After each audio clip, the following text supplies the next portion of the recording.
Traditions Mortgage Group, here today to talk about credit scores, why they matter, shifts in them, and a little bit of intricacies of the thresholds that we're looking for as lenders. So the biggest roadblock that we usually get when somebody needs to apply for a mortgage is they don't want their credit pulled because they don't want it to impact their score. The reality is the small shift that could happen when that happens is very minimal. It does not impact things. If in the rare chance that it does impact things, it is fixable in the near term if it is a small drop. So say for instance, you've got a 640 credit score, we pull and you're at 635, that's fixable in the short term. Essentially, when your credit is pulled, the max points that it's going to drop is about 5 points. Some people don't even see a drop at all. Some see 1 to 2.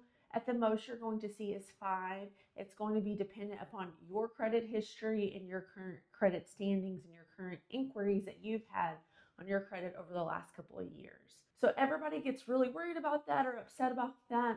When we first go to pull your credit, that is not going to make a difference. Your credit has got to be pulled and looked at from a mortgage score standpoint, no matter what, to see if you're ready to go today or to see if you need to be put on a home buying plan. There are ways to kind of look at that stuff beforehand before doing a hard inquiry, but just a reminder, having your credit hard pulled does not make that big of an impact on your approval. And if it does, it is usually a short-term time before it's fixed and it's fixable. And there's also usually some other things that can be done to fix your credit score to get you there faster. The difference is nowadays there's a soft pull and there's hard pull options. You also, as a consumer, have the ability to go to something called My FICO to pull what your credit report score looks like from there, because there is 3 credit bureaus, but each bureau has a different format for the different people that need to look at your credit report. So you've got the differences of Vantage scores, FICO scores, and Vantage scores and FICO scores have different models. So essentially on FICO, you can have FICO 2, FICO 4, FICO 8. There's a lot of different options.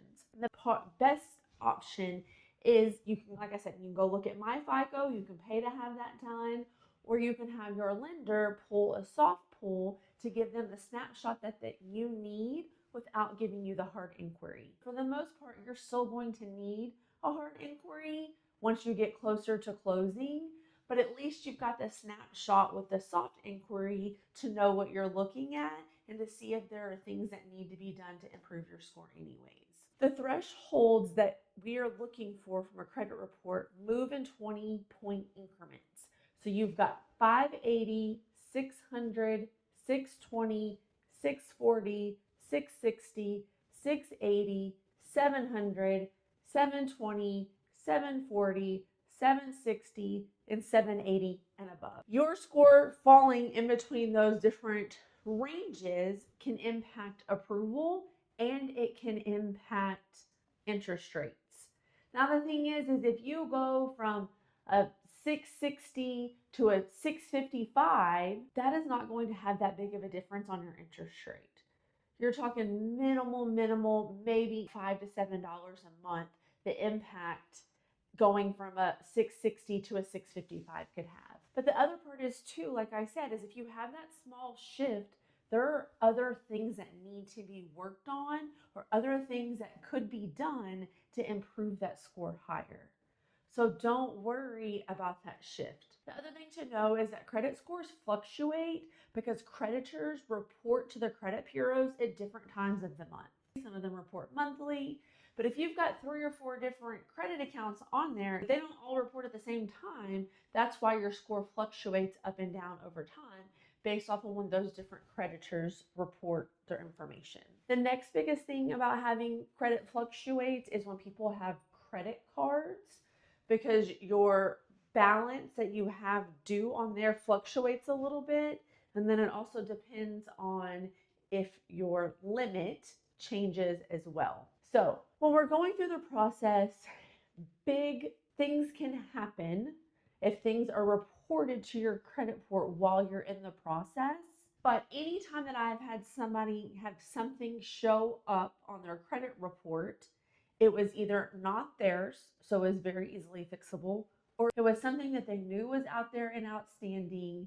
It was something that they didn't take care of, or they did take care of and it came back on, so they had to get it fixed.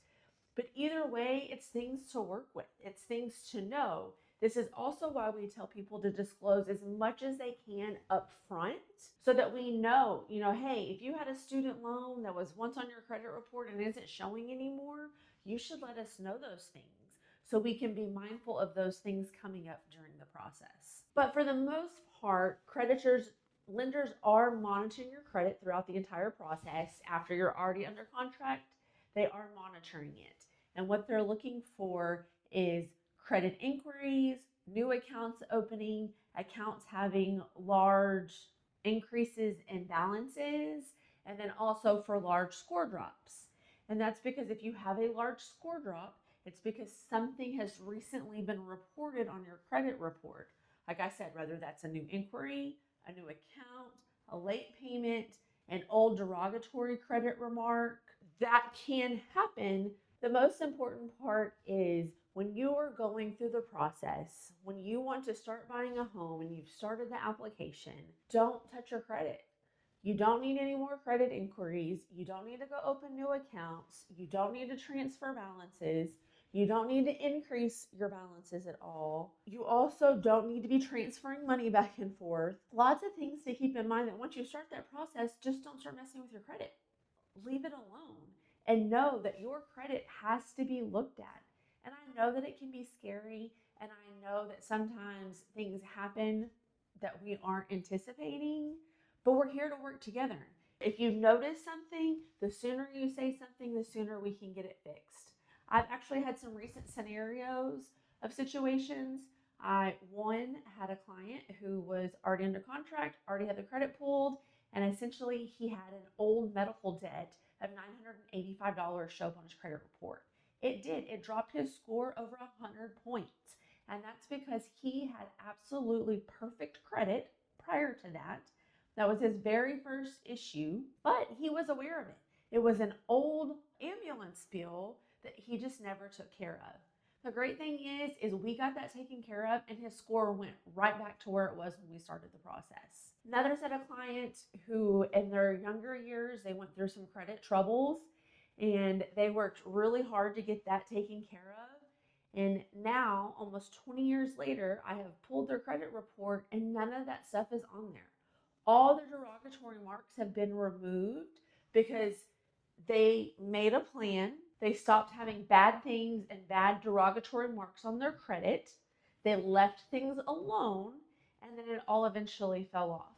And so now those clients are actually fixing to buy a home and they're in the 700 credit score range. So your credit score is important. I know that it's scary. I know that it can be nerve-wracking, but it has to be done. Credit scores have to be looked at, and we have to look at your mortgage score report because there is a difference between Vantage and all the different FICO models. We need the FICO models right now. All of this could also change. I am recording this in early 2026. There are changes on the horizon, but no matter if those changes come or not, it's still the same process. Disclose absolutely everything to your lender as you're applying. If you start the application process, don't go doing a whole bunch of things with your credit. Leave it alone until you talk to your lender and you're put on a plan. Know that if it drops or if it's lower than what we need it to be, there are ways to work on that. It is fixable. But it's also best to talk to a lender to walk through what those things are so that you can get the maximum score increases so that we can increase your chances of approval and then also improve your interest rate all in the same process. I know it's nerve-wracking. Don't be scared. If you have questions, let us know. But no, credit has to be pulled. The shift that we'll make is not going to be a huge determining factor. It does. There was already something that we needed to work on anyways. And the sooner we get it pulled, the sooner we can start working on it so that we can get you to the approval and we can improve your interest rate all at the same time. Let me know what questions y'all have and let me know which other parts y'all want me to go through down in the comments. Don't forget to like and subscribe. Have a great day.